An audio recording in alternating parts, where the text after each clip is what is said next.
As I always said,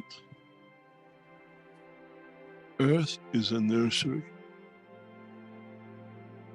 where it creates that seed, that bulb, and it takes you buy it, and then you plant it, you water it, and then it gives you that flower. I was in Amsterdam this few days for work of the Keshe Foundation, and I love Amsterdam because it doesn't matter, whenever you pass through the airport, they have tulips. And people from all over the world going through Amsterdam buy these onions or the tulips to take it to their nation or to their country or to their home, doesn't matter. And Earth is that flower shop. Is that nursery where the flower shop gets its flowers and its onions. It's a seed where it plants the seed of the soul of the man, which needs that little ignition to start a cycle.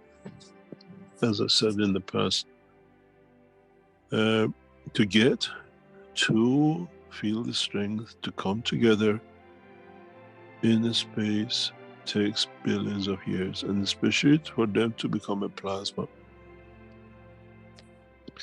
where now the soul of the man, through the life of the man, 50, 60, 100 years on this planet, creates that seed. Now you just need to let it loose.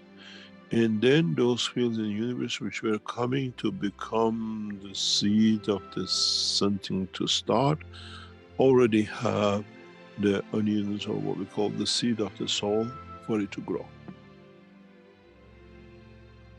If you go to Scotland, they do what we call shrimp seeds, 1 day shrimp or 3 day shrimp.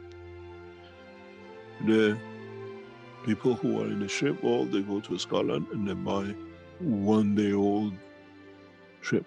And they take it to Africa and then they let it grow. Where in Africa, for them to grow that, there is no facilities. So it's the same. The universe has the earth as the seed for that to be faster to create the next generation.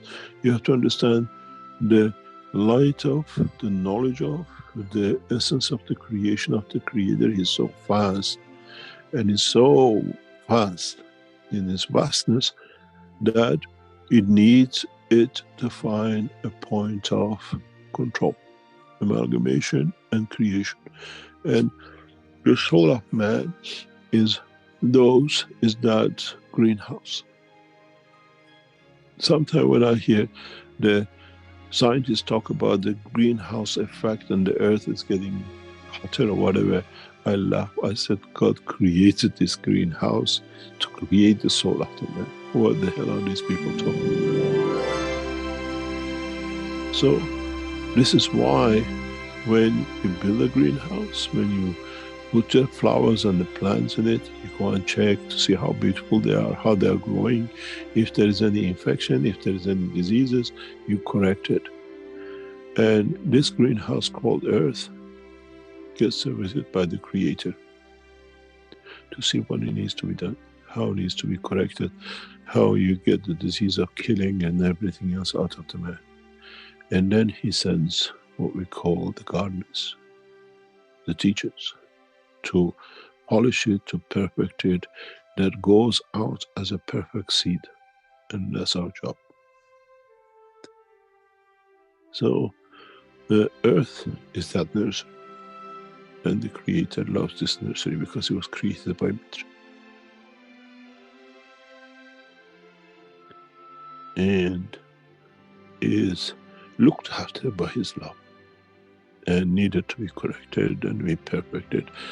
Now reaches that point which reflects his true essence of love. When you buy a flower from a florist, you will feed two things. If he sells you a flower he bought from a market, a plant, he just gives it to you. But If it's a plant which he grew and he tells it to you, he gives you love, information, and love about that because it's part of him. So it's the same with the man. The soul created on this planet is done, touched by the love of Mitra, and God has hand in it. And he has to be perfect. So when it goes out in the universe, it becomes a perfect tulips. And one lip of Creator and one lip of Mitra. When they kiss, it creates a new life.